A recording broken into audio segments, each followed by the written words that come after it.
Assalamualaikum warahmatullahi wabarakatuh.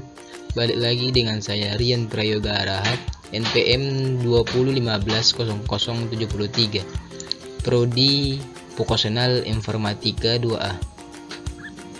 Di sini saya akan menjelaskan tentang database MySQL dengan mata kuliah basis data 2 dengan dosen pengampu Ibu Ermawita SPD MKom.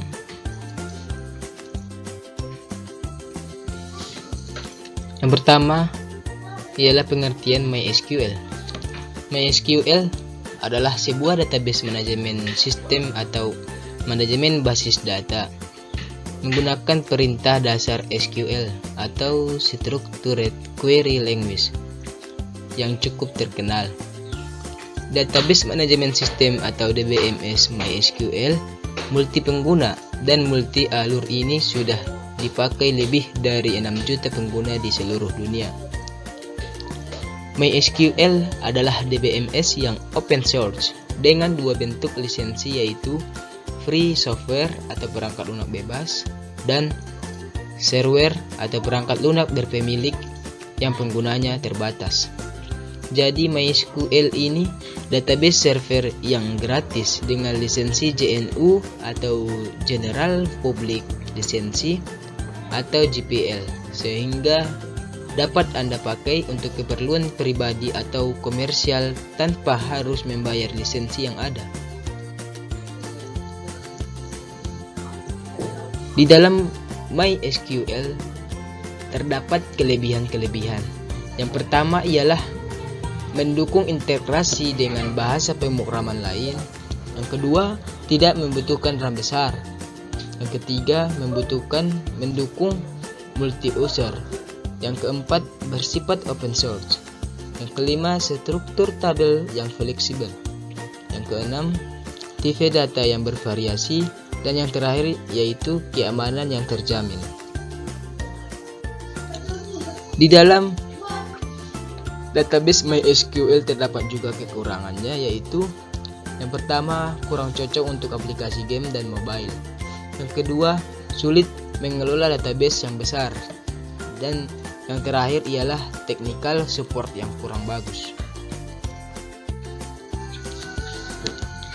Cara kerja MySQL ialah pada dasarnya MySQL merupakan dasar dari model selain server. Server MySQL akan menangani segala instruksi yang ada pada database.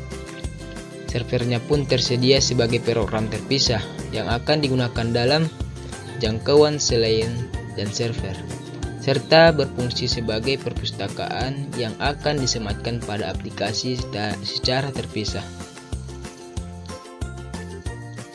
Soal yang kedua ialah macam-macam bahasa SQL. Macam-macam bahasa SQL ada 3. Yang pertama ialah Data Definition Language atau DDL. DDL berguna pada saat Anda ingin mendefinisikan data di dalam database. Terdapat beberapa query yang dikelompokkan ke dalam DDL, yaitu argumen DDL di atas perlu Anda pahami karena merupakan dasar penggunaan SQL di bagian awal pembuatan database. Contohnya ada di samping. Yang kedua, macam bahasanya ialah Data Manipulation Language atau DML.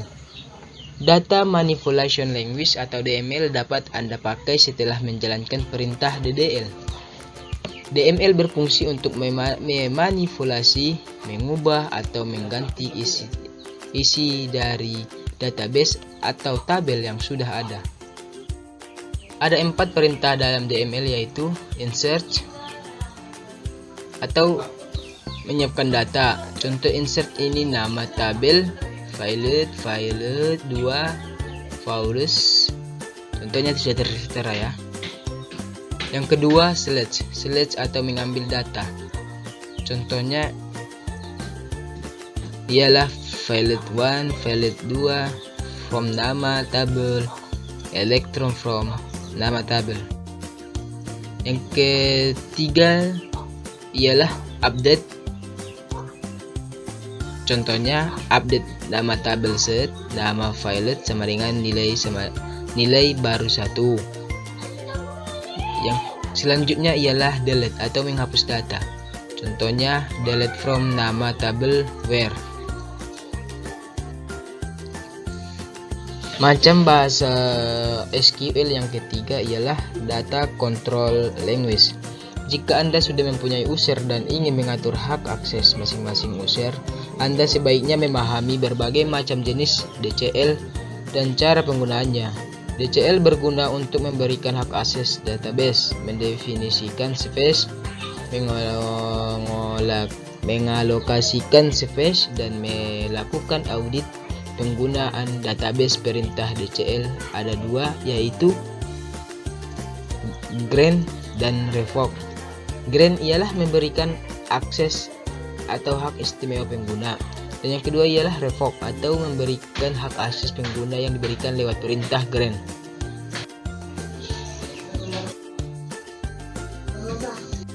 Soal yang ketiga ialah tipe data yang ada pada MySQL. Tipe-tipe data pada MySQL adalah sebagai berikut. Yang pertama ialah tipe data angka atau numerik. Tipe data angka numerik merupakan tipe data yang dapat kita gunakan pada suatu variabel konstanta yang dapat menyimpan nilai berupa angka. Pada tipe data angka terbagi menjadi beberapa jenis, seperti kolom-kolom yang ada pada tabel di bawah ini. Yang kedua, tipe data teks atau string. Tipe data teks atau string merupakan tipe data yang bisa kita gunakan untuk menampung banyak karakter dengan jumlah maksimum data yang dapat ditampung, yakni sebesar atau sebanyak 255 karakter. Di bawah ini adalah beberapa jenis-jenis tipe data string yang terdapat pada database MySQL. Selanjutnya ialah tipe data date. Tipe data date digunakan untuk menyimpan data tanggal dengan format tahun, bulan, tanggal. Beberapa jenis tipe data date yang dapat digunakan yaitu seperti tabel yang di bawah ini. Yang keempat, tipe data block. Tipe data block merupakan tipe data yang dapat digunakan untuk menampung gambar, musik, video, dan lain-lainnya. Contohnya seperti di bawah ini. Soal yang keempat, menjelaskan perintah yang digunakan untuk membuat tabel pada database MySQL.